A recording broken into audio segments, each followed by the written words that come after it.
I believe it's been reported that the U.S. seized two oil tankers while during the meeting between, I think, the Secretary General and the Venezuelan ambassador.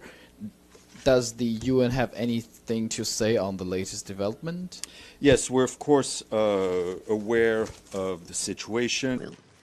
Democracy has been undermined. Millions of its people have fled the country. The situation is critical, but it is still possible to prevent a wider and more destructive conflagration. Nothing about this confrontation was sudden, and nothing about it was accidental. Long before the United Nations spoke, the pressure had already shifted into a more dangerous phase. Venezuelan oil was still flowing, but its movement had slowed. Its buyers had grown cautious, and its routes had started to feel controlled rather than traded. This wasn't a blockade. It was something quieter and more revealing. Under Donald Trump, Washington stopped treating Venezuelan oil as a product it could punish and began treating it as a lever it could pull. Revenues were discussed as if they could be frozen or redirected, not by Venezuela, but by external decision. That shift changed everything. Because when a foreign power starts acting as if it can decide who controls a nation's resources, the issue stops being political and becomes existential. Like France's grip on African currencies and extractive contracts, the pressure didn't look like theft, but it produced the same result. But in this case, UN has responded. So, what did they say? Let's find out.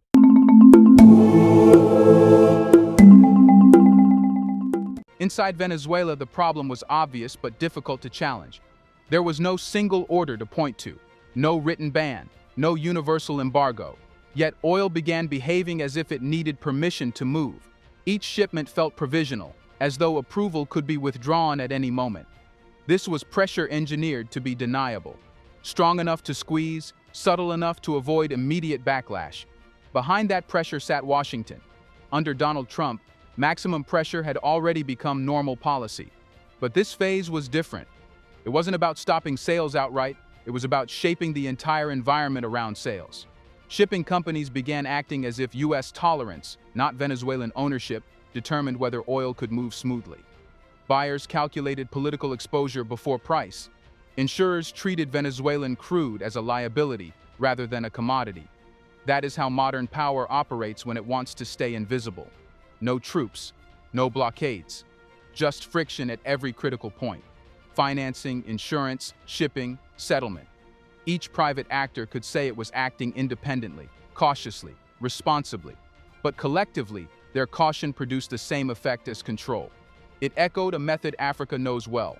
When France didn't need to invade, it managed currencies, contracts, and resources, all while claiming legality. Inside the country, the impact was immediate. Oil revenue is not abstract for Venezuela. It pays for imports, stabilizes currency flows, and keeps basic systems functioning. When oil hesitates, everything downstream tightens. Yet because no single rule had been broken, there was no obvious violation to protest, only consequences to endure. This was not a disorder, it was design. And the design carried a clear message. Venezuelan oil might still belong to Venezuela on paper, but in practice, its movement was now subject to external tolerance. Ownership had not been revoked, but it had been made conditional. And once ownership becomes conditional, the next question becomes unavoidable. Who decides the conditions? The answer was Washington, and it stopped pretending otherwise. What had been quiet pressure turned explicit when U.S. officials began talking openly about Venezuelan oil revenues as something that could be managed, not merely restricted. This was the pivot. Sanctions had already limited who could buy Venezuelan crude. Now the discussion moved to what should happen to the money after the oil was sold. Senior figures in the Trump administration argued that oil income should be frozen, redirected, or held in escrow until political conditions inside Venezuela changed. The language was careful, wrapped in words like accountability and transition, but the meaning was blunt. Venezuela could pump the oil, but it would not control the proceeds. That distinction is not technical, it is foundational. This was the moment pressure crossed into authority.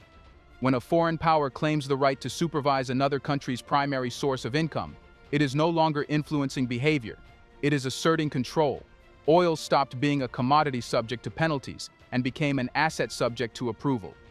Ownership, once assumed, was now treated as provisional. The message landed immediately in global markets. Traders understood what was being signaled. If revenue could be externally administered in Venezuela, then contracts were no longer anchored to national sovereignty, but to geopolitical alignment. That uncertainty is toxic in energy markets. It changes how risk is priced, how deals are structured, and who dares to engage. Inside Venezuela, the implications were severe. Oil revenue is not discretionary income. It pays for food imports, fuel additives, spare parts, and medicine. Freezing or redirecting that income doesn't punish a government in the abstract. It constrains the entire economic system. Yet this pressure was framed as conditional and reversible, making it easier to justify publicly, while remaining devastating in practice. What made this phase especially dangerous was its normalization. No invasion, no formal trusteeship. Just the suggestion that revenue control was reasonable if political goals weren't met. That logic, once accepted, becomes portable. If it applies to oil in Venezuela, it can apply to gas elsewhere, minerals somewhere else, food corridors somewhere else after that. Under Donald Trump, this approach fits a broader pattern, treating economic choke points as tools of political engineering. The novelty here wasn't pressure, it was the claim of stewardship.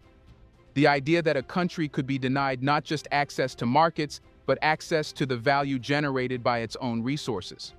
At that point, the conflict stopped being about Venezuela's internal politics and became something much larger. Because if this claim went unchallenged, it would quietly rewrite how sovereignty works in practice, especially for countries whose economies depend on a single strategic resource. And that raised the next unavoidable question. If ownership can be overridden by political conditions, who exists to say that this is not allowed? The answer was the United Nations, and it stepped in not because it wanted to, but because it had to. The moment Washington's posture shifted from pressure to supervision, the issue crossed a boundary the UN is designed to guard. This was no longer a dispute about sanctions compliance or diplomatic leverage. It was about whether a foreign power could claim practical authority over another country's core national asset. At the heart of the UN's response sits a principle older than most modern governments: permanent sovereignty over natural resources. It is a rule forged after decades of colonial extraction, when newly independent states realized that political independence meant nothing if control over oil, minerals, and land could still be dictated from abroad. This principle exists precisely to stop powerful states from managing weaker states' resources under temporary or moral justifications. What alarmed UN officials was not rhetoric, but structure. Sanctions are blunt instruments, but they leave ownership intact. What Washington was signaling went further.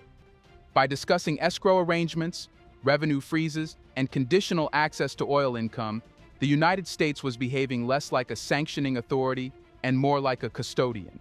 That distinction is everything in international law. From the UN's perspective, allowing this to pass silently would have consequences far beyond Venezuela. If a country's resources can be administratively controlled because its government is deemed unacceptable, then sovereignty becomes conditional on approval by stronger states. That erodes the legal equality of nations, the very foundation the UN rests. This is why the UN's response was unusually firm and unusually public. It wasn't a diplomatic whisper. It was a line drawn in plain language. Venezuelan oil belongs to the Venezuelan people, not to foreign governments, not to coalitions, not to temporary oversight mechanisms, to the people. Full stop. Importantly, this intervention avoided political alignment. The UN did not endorse Venezuelan policy. It did not defend elections, governance, or leadership. It stripped the issue down to its legal core: ownership, control, precedent. By doing so, it denied Washington the ability to frame the dispute as a moral or political exception. The reaction also served another purpose: signaling restraint to global markets. Energy traders, insurers, and states needed clarity. Without it, uncertainty would metastasize. If resource ownership becomes fluid, contracts become unstable. And unstable contracts don't just hurt targeted states, they fracture the entire system. In stepping in, the UN wasn't asserting power. It was trying to preserve a rule that, once broken, cannot be selectively repaired. Because if resource sovereignty becomes negotiable, it will never be negotiated in favor of the weak. But this raised a sensitive follow-up, one that critics immediately pushed. Was the UN, by doing this, effectively shielding the Venezuelan government itself? Let's pause for a second to say, big thank you to the Black Culture Diary community, where Black voices, stories, and legacies are preserved and amplified. By becoming a member, you're not just supporting the channel, you're becoming part of a powerful cultural movement. Let's continue. The answer is no, and understanding that distinction is crucial. The United Nations was not shielding Nicolás Maduro. In fact, many of the same UN bodies that push back against US actions have, over the years, issued sharp criticism of Venezuela's elections, governance practices, and human rights conditions. None of that disappeared at this moment. It simply wasn't the issue on the table. What changed was the subject of the conflict. The question was no longer who governs Venezuela, but who owns Venezuela's oil. The UN deliberately separated those two questions because merging them would be legally disastrous. If disapproval of a government becomes grounds for seizing control over its resources, then sovereignty itself becomes conditional on political acceptance. That is a precedent no international institution can afford to endorse. This separation is intentional and strategic. International law is built on the idea that states are legally equal regardless of how powerful, popular, or disliked their governments are. The moment ownership of resources is tied to moral judgment of leadership, the entire system slides into selective enforcement. Strong states decide who is legitimate. Weak states lose protection.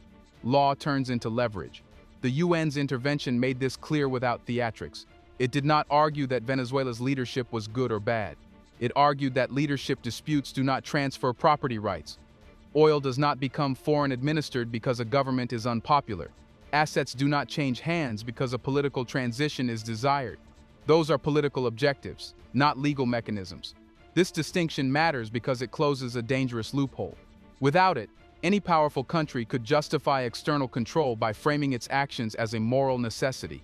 Elections become benchmarks, governance becomes a condition, resources become collateral. Once that logic is accepted, there is no natural stopping point. Critics who accuse the UN of protecting Maduro miss the structure of the argument entirely. The UN wasn't protecting a man. It was protecting a rule that applies whether a leader is admired, tolerated, or condemned. Today, that rule shields Venezuela. Tomorrow, it could shield someone else entirely. This is also why the language used was careful and narrow. The UN did not demand the lifting of sanctions. It did not intervene in political negotiations. It drew a single boundary. External pressure cannot turn into external ownership. Everything else remained open to dispute. By keeping the focus this tight, the UN avoided turning the confrontation into a political endorsement and forced observers to confront the real issue. The fight wasn't over democracy or dictatorship. It was over whether control of national resources can be reassigned by force of pressure.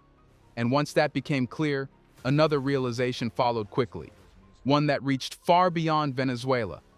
Who else could be affected if this boundary collapses? Here's a reminder to please like and share the video and subscribe to our channel to watch more videos on Black culture, history, civilization, and identity. Let's continue now. Because for many countries, this was not a theoretical debate, it was a familiar script. Across Africa, Latin America, and parts of Asia, states that depend heavily on a single resource recognize the sequence immediately. First comes political pressure, then economic isolation.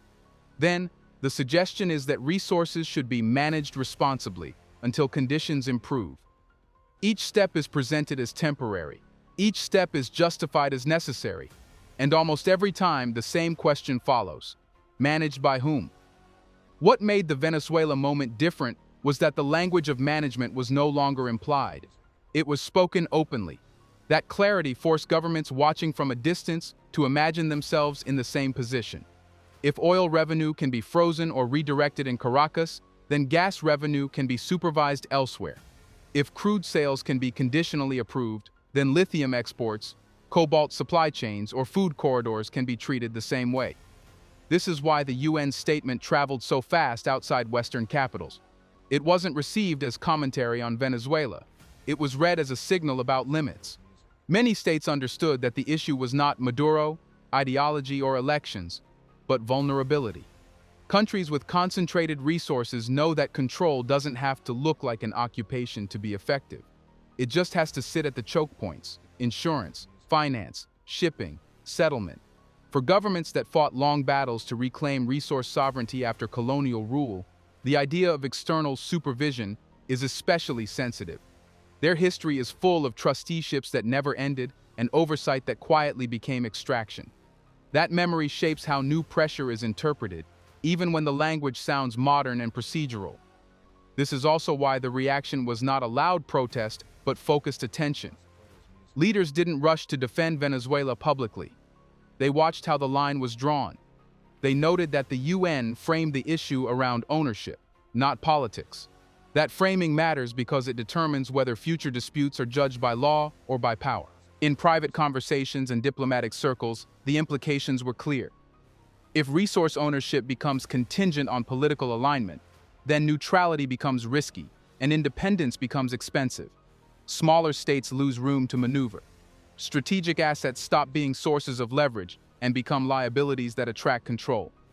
The UN's intervention gave those states something rare: a clear reference point. It didn't solve the problem. It didn't reverse the pressure. But it reminded the system that a boundary exists, even if it is under strain. That reminder alone changes calculations, because it signals that escalation carries reputational and legal costs, not just economic ones. Yet even among those who welcomed the statement, there was no illusion of safety. Everyone watching understood that this was a warning, not a guarantee. Rules only matter if they are defended repeatedly. And pressure tends to test the same boundary again, in different places, with different resources. Which leads to the final, unsettling realization. If this is how power now moves, quietly, legally, and through resources, what does that mean for the future of sovereignty itself? It means sovereignty is no longer challenged with tanks or troops. It's tested through systems. The future of power is quieter, cleaner, and far harder to confront. Control now moves through contracts, insurers, shipping lanes, banks, and compliance rules. No flag needs to be raised. No territory needs to be occupied. A resource can remain in the ground, be extracted, or even be sold, yet still not truly belong to the country that owns it. That is the lesson sitting underneath the Venezuela episode. What happened wasn't an exception or an overreach. It was a prototype, a demonstration of how pressure can evolve into administration without ever announcing itself as such. Ownership becomes theoretical, while access, revenue, and movement become conditional.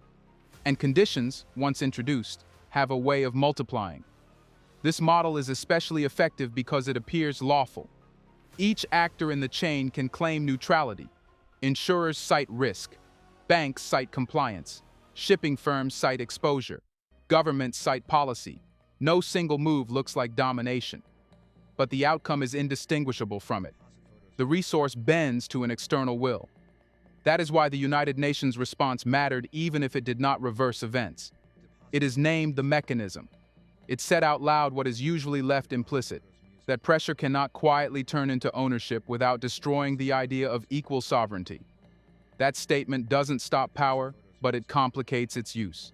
It raises the cost of pretending control is something else. What makes this moment dangerous is not what has already happened, but how easily it can be repeated.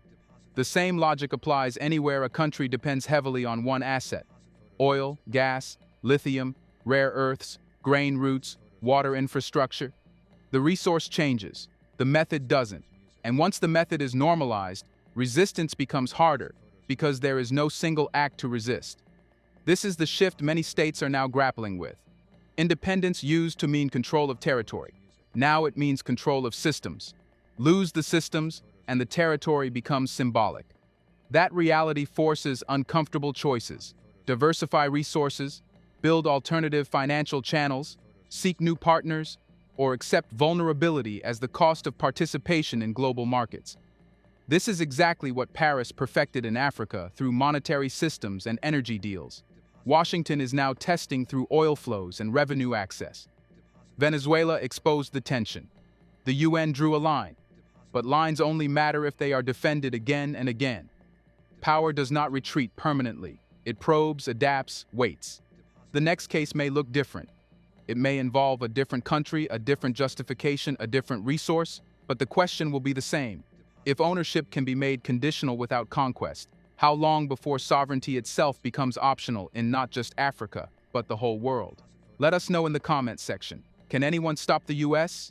Do you want to watch more videos like this one? If so, subscribe to our channel and press the bell icon next to it. We have decided to bring videos on something nobody talks about: the Black culture, civilization, history, and evidence about how glorious Blacks have been. Thanks for watching, and until the next video, stay tuned.